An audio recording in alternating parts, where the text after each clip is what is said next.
So good morning mga kalapatids, Lunes kayo ng umaga. So ibabahagi ko sa inyo yung aking sistema tuwing Lunes. At ipapakilala ko sa inyo yung mga kalapati ko dito sa aking loop mga kalapatids. So ito pala yung mga patuka ko mga kalapatids. Starbird Flyer Mix kasi walang Raider Mix mga kalapatids. Flyer Mix lang muna yung ipapatuka ko.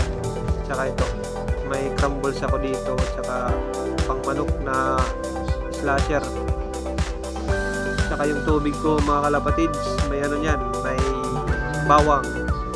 Yan yung ginagamit ko tuwing Lunes, bawang lang mga kalapatids. So magtatakal muna ako mga kalapatids ng patuka. So yun na nga mga kalapatids, na-mix ko na yung aking patuka. So magpapakain na ako ng mga kalapati ko. Tara, samahan niyo ako mga kalapatids.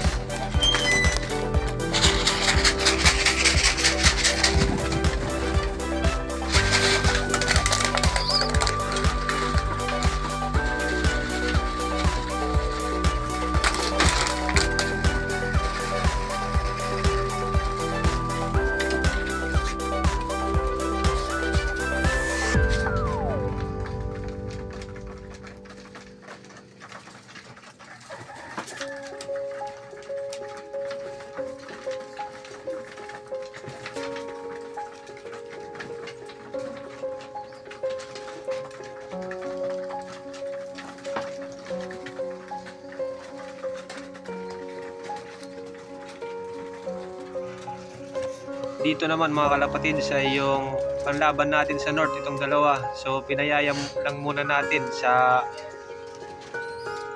YB natin pang south. So ito para sa Birakto, Catanduanes yung laro nito mga kalapatids. Tsaka yung brown na yan ay para sa San Francisco, Mindanao.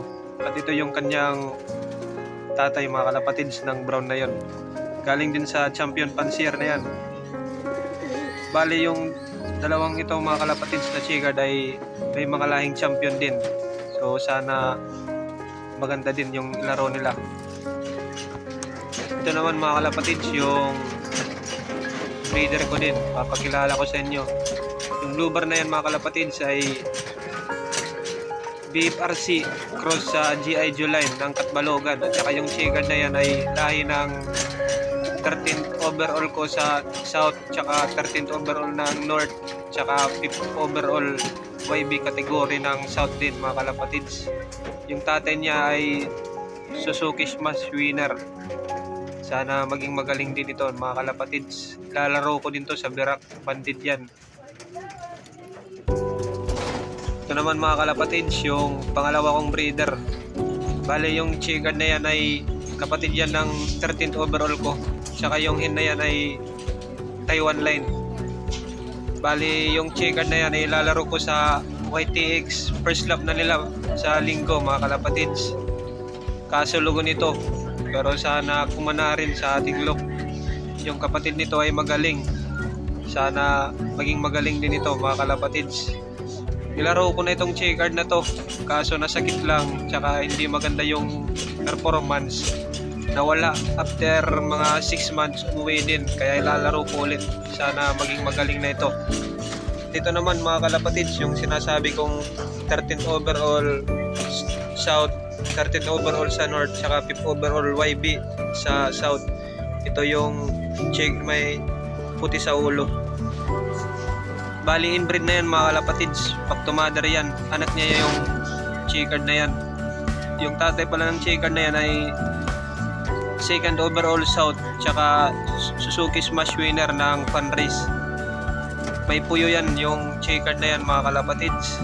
Kaso isa lang yung naging itlog nila kasi nabasag yung isa. So sana maging magaling din yung mga anak nito mga kalapatids. Inbreed na yan. Yung hen na yan mga kalapatids yung may puti sa ulo. Umuwi yan kahit umuulan. Sana maging magaling din yung mga magiging anak nila. Puro line nito mga kalapatids yung nilalaro ko dito. Pati yung dalawang 120 disco. Bali anak din niya na may puti sa ulo. Yung pinares ko doon sa kanya ay yung 2nd overall ng Derby sa South. Smash race doon. Isa lang yung nag-clock.